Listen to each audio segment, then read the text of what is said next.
vous a pas échappé, ces 3 derniers mois, on a vu plein d'images de manifestations plus ou moins pacifiques dans les principales agglomérations du pays. Jusqu'à 900 000 Israéliens ont défilé à Tel Aviv, Yerushalayim et Haïfa pour montrer leur désaccord avec la réforme du système judiciaire que Benjamin Netanyahou avait prévu avec sa coalition d'extrême droite. Sur une population totale de 9 300 000 habitants, c'est énorme, quasiment un Israélien sur 10. L'intensité de ces manifestations est montée très graduellement. Au départ, elles avaient démarré dans le calme, mais fin mars, c'était digne d'un soulèvement populaire. Alors, je sais que c'est business as usual en France, mais dans n'importe quel autre pays de l'OCDE, c'est du sérieux. Et le point culminant, on l'a atteint quand la Knesset, le Parlement israélien, a adopté une loi qui rendait beaucoup plus difficile l'éviction du pouvoir du Premier ministre. En fait, cette loi disposait que seule une super majorité des 3/4 du Parlement pouvait forcer la suspension ou la destitution d'un Premier ministre. Par la même occasion, la Cour suprême, qui en avait aussi le pouvoir, s'est vue retirer l'une de ses capacités régaliennes. Bibi a donc atteint un objectif personnel, celui de se maintenir à distance des tribunaux grâce à son immunité de chef d'État. On avait beau savoir que cette loi allait être adoptée, étant donné la majorité actuelle à la Knesset, ça n'empêche qu'elle était si controversée qu'une partie de la société israélienne s'est soulevée contre cette atteinte aux fondations de la démocratie israélienne. Autoroutes bloquées, charges de CRS, fumigènes, grenades de désencerclement, canons à eau, blocage de la première dame Sarah Netanyahou dans un salon de coiffure, assaut contre la résidence privée de Netanyahou à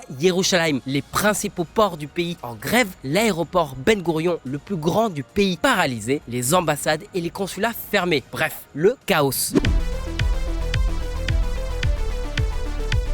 Alors même si elles sont restées pacifiques et que les cohortes de manifestants sont restées ordonnées, avec quelques débordements en marge, le pays a failli atteindre un point de non-retour. Et aujourd'hui, même si la situation s'est un peu calmée après l'annonce du retrait provisoire de cette réforme judiciaire par l'exécutif, la situation pourrait à nouveau s'envenimer très rapidement. Tout le monde est à cran. Netanyahou suspend la réforme pour favoriser le dialogue, éviter une guerre civile. Alors, guerre civile, on n'y est pas encore. Mais c'est vrai que la fracture idéologique et religieuse est très profonde au sein de la société israélienne. Si cette réforme était si populaire auprès d'une partie de la société israélienne, c'est parce que beaucoup d'extrémistes juifs se sont longtemps sentis marginalisés. Leurs revendications étaient systématiquement ignorées et leur idéologie était moquée par une bourgeoisie urbaine déconnectée. Mais une autre partie de l'électorat a surtout une aversion très prononcée envers son Premier ministre. À ses yeux, et il n'a pas forcément tort, Benjamin Netanyahou est l'incarnation de l'arrivisme. On est en droit de se poser la question comment ce Premier ministre qui a réussi à impulser la croissance économique de l'État hébreu, à réaliser d'énormes progrès diplomatiques, se trouve aujourd'hui dans une position si délicate. Comment est-il tombé en disgrâce ?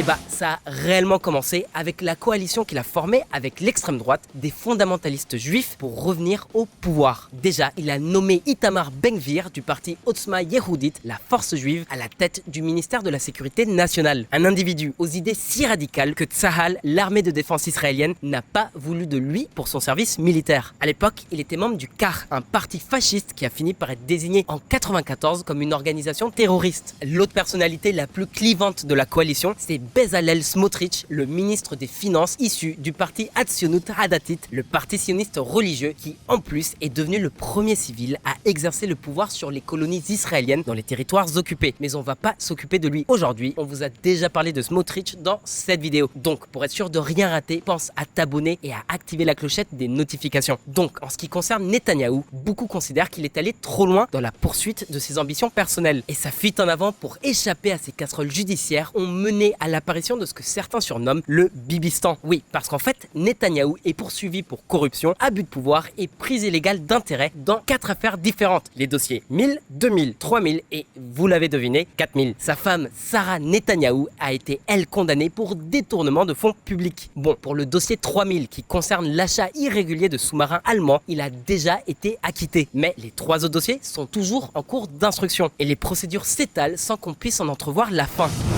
10 février 2023. 3 ans plus tard, les procès de Netanyahou ne semblent pas toucher à sa fin. Certains juristes affirment que les juges des affaires concernant Netanyahou laissent traîner les procédures.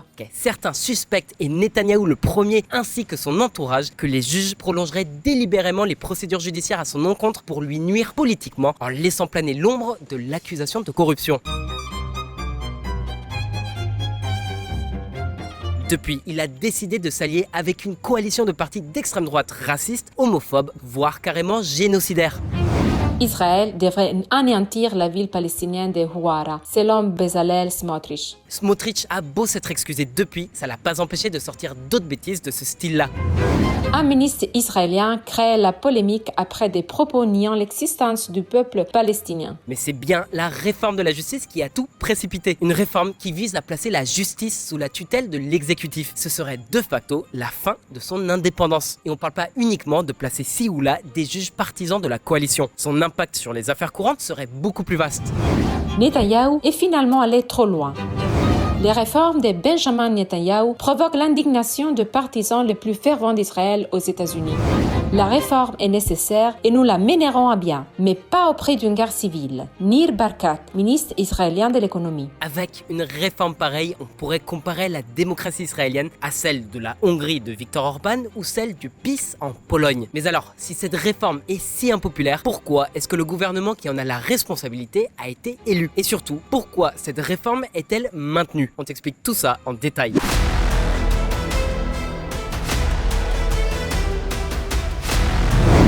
La réforme de la discorde.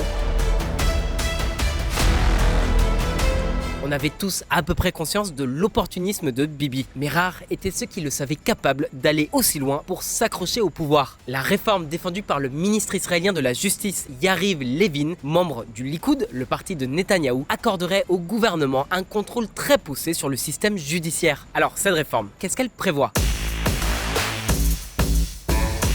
Déjà, dans les grandes lignes, la Cour suprême serait entièrement subordonnée à l'exécutif. Dans les faits, ça se traduirait par plus d'obstacles législatifs pour faire invalider une décision de l'exécutif ou l'adoption d'une loi par la Knesset. Et quand bien même la Cour suprême parvenait à faire annuler une proposition de l'exécutif, le Parlement pourrait toujours casser cette décision avec une simple majorité de 61 voix sur 120. Il suffirait donc qu'une décision déplaise au gouvernement pour que celui-ci demande à sa majorité parlementaire de casser la décision de la Cour suprême. La majorité parlementaire aurait un pouvoir beaucoup plus conséquent que la Cour suprême qui jusqu'à présent a servi de garde-fou. Or, dans toute démocratie solide, c'est important d'avoir des contre-pouvoirs. On vous parlait la semaine dernière du régime communiste vietnamien. Je peux vous dire qu'il y a plus d'équité et de justice dans le modèle vietnamien que dans celui défendu par Netanyahou et sa coalition. Et vous n'êtes pas au bord de vos surprises. Ce qui est encore plus inquiétant, c'est que cette réforme aurait pour conséquence le retrait à la Cour suprême de la responsabilité de superviser les lois fondamentales d'Israël. Ces lois fondamentales font office de constitution vu que le pays n'en a pas. En fait, ces lois fondamentales, elles sont pas immuables. Le corps de texte de loi évolue beaucoup plus que les constitutions qui sont habituellement plus rigides. Les lois fondamentales sont beaucoup plus flexibles, mais avec cette réforme, elles perdraient de leur caractère sacré. L'exécutif pourrait outrepasser les lois fondamentales au gré de leurs envies. Et ça empire.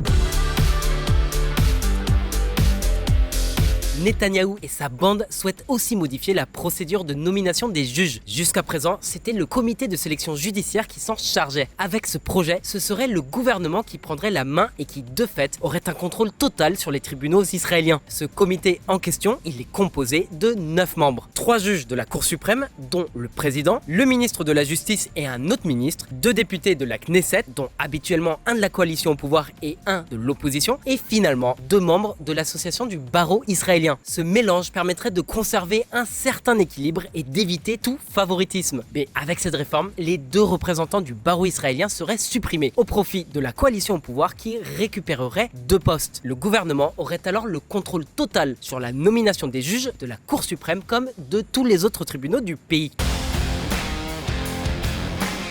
Et cette instrumentalisation du système judiciaire israélien ne s'arrêterait pas qu'à la nomination des juges. Le corps des conseillers juridiques du gouvernement serait lui aussi impacté. C'est le procureur général qui les désigne et leurs avis sont plus ou moins contraignants. Vous l'avez deviné, cette réforme prévoit 1. Que les conseillers juridiques seront dorénavant nommés par l'exécutif et 2. Que leur avis ne soit plus contraignant mais considéré comme de simples recommandations. Ça voudrait dire que le gouvernement pourrait entamer des démarches même si on lui signale qu'elles sont illégales. Bref, pas besoin de vous faire un dessin, cette réforme marquerait la fin de l'indépendance du système judiciaire israélien. Maintenant, on comprend mieux l'indignation que cette réforme a suscité tant à l'intérieur qu'à l'extérieur du pays. Nous aimons Israël, mais nous ne resterons pas les bras croisés alors que les fondements démocratiques d'Israël s'affaiblissent ou sont même sapés. Nous ne pouvons pas imaginer un État juif qui ne soit pas démocratique et pourtant, il y a des gens qui le peuvent. Rabbi Rick Jacobs, président de l'Union pour le judaïsme réformé. La bonne nouvelle, c'est que face au soulèvement populaire et aux condamnations des puissances alliées, notamment des États-Unis, Netanyahou a été contraint de suspendre provisoirement ce projet de loi. Mais ça a quand même coûté cher à Bibi. Pour apaiser son ministre de la Sécurité nationale, Itamar Ben-Gvir, il a accepté de le laisser créer une milice civile. Composée d'extrémistes juifs et de colons venus de Cisjordanie, elle compterait jusqu'à 1800 membres et serait sous le contrôle direct de Ben-Gvir. Réforme. Ben-Gvir obtient sa garde nationale en échange de son soutien à la pause. L'accord a été conclu après que le ministre de la Sécurité nationale a, semble-t-il, menacé de quitter la coalition. Les critiques évoquent une milice privée. Mais pourquoi est-ce que Netanyahou se donne toute cette peine? Pourquoi veut-il à tout prix réformer le système judiciaire israélien? En fait, l'affaiblissement de la Cour suprême permettrait à Netanyahou de faire pression sur les juges en exercice pour geler, voire pour faire annuler ses procès en cours. Et le coût politique de cette réforme est très élevé. Condamnation des pays alliés, soulèvement populaire et même une fronde au sein de sa propre coalition. Yoav Gallant, l'ex-ministre de la Défense, s'est fait virer pour avoir demandé le retrait de cette réforme. Vêtu de l'uniforme des Tzahal, j'ai risqué ma vie des dizaines de fois pour l'État d'Israël. Et en ces moments, pour le bien de notre pays, je suis prêt à courir tous les risques et à payer n'importe quel prix. Je déclare haut et fort, pour la sécurité d'Israël, pour le bien de nos fils et de nos filles, les processus législatifs doivent s'arrêter. Yoav Gallant, ex-ministre de la Défense. Ça ne pouvait pas plus mal tomber étant donné que ces dernières semaines, les tensions en Cisjordanie sont de plus en plus fortes, mais à la rigueur, ça pose pas une menace existentielle. La véritable inquiétude, elle concerne les progrès apparents de l'Iran dans le développement de son programme d'armement nucléaire. Bon, à l'heure de la réalisation de cette vidéo, le limogeage du ministre de la Défense n'est pas encore effectif, mais Itamar Ben-Gvir, le ministre de la Sécurité nationale, est ravi. En revanche, certains sont déjà en train de plaider pour le retour de Yoav Gallant dans l'exécutif. Faut dire que pour les membres de la coalition d'extrême droite au pouvoir, Ben-Gvir et Bezalel Smotrich en tête, cette réforme serait la dernière étape à franchir avant de démarrer un processus d'annexion de la Cisjordanie. Concrètement, la base électorale de cette coalition d'extrême droite compte énormément de colons de Cisjordanie. Et avec cette réforme, il serait beaucoup plus facile de construire de nouvelles implantations en territoires occupés, vu que le tribunal chargé de statuer sur leur illégalité n'aurait juste plus le pouvoir de les arrêter. Bien que Netanyahou ait reporté sa réforme judiciaire pour calmer les esprits dans les rues, le truc c'est que Netanyahou essaie de rattraper les pots cassés. Soit il fait passer la réforme et il échappe aux procédures judiciaires à son encontre, soit il revient dessus et c'est sa coalition qui risquerait de se désintégrer. Il perdrait le pouvoir et serait à nouveau un citoyen ordinaire, justiciable, avec tous les juges du pays à ses trousses. Et comme il veut sortir de cette situation par le haut, des rumeurs se sont rapidement propagées, probablement grâce à leur entourage, pour disculper Benjamin et Sarah Netanyahou. Ces rumeurs voudraient nous faire croire que Sarah et Benjamin Netanyahou étaient en réalité en train de pousser les membres de la coalition à aller trop loin pour qu'ils perdent toute crédibilité, tout ça dans un souci de préserver la démocratie israélienne. Et il y en a qui gobent ça. L'autre danger qui se profile selon certains experts, c'est que la suspension de cette réforme est une simple formalité pour mieux la faire passer dans quelques jours. Netanyahou miserait sur une rupture de l'élan populaire durant les fêtes de la Pâque juive pour relancer la réforme dans la foulée. Et cette fois-ci, la milice de Ben-Gvir aurait beaucoup moins de scrupules que la police israélienne pour réprimer violemment les manifestants. La situation serait en réalité pire qu'avant. Maintenant, à ton tour, que penses-tu de cette réforme? Est-ce qu'elle est nécessaire ou pas? Est-ce que, comme les rumeurs le laissent entendre, Bibi a effectivement orchestré toute cette affaire pour révéler les véritables couleurs de l'extrême droite au pouvoir? Ou est-ce qu'il est juste dans la merde jusqu'au cou? Dis-nous ce que t'en penses dans les commentaires. Oublie pas de liker, de t'abonner et de partager. Nous, on te dit à très bientôt. Toda ve Leitraot.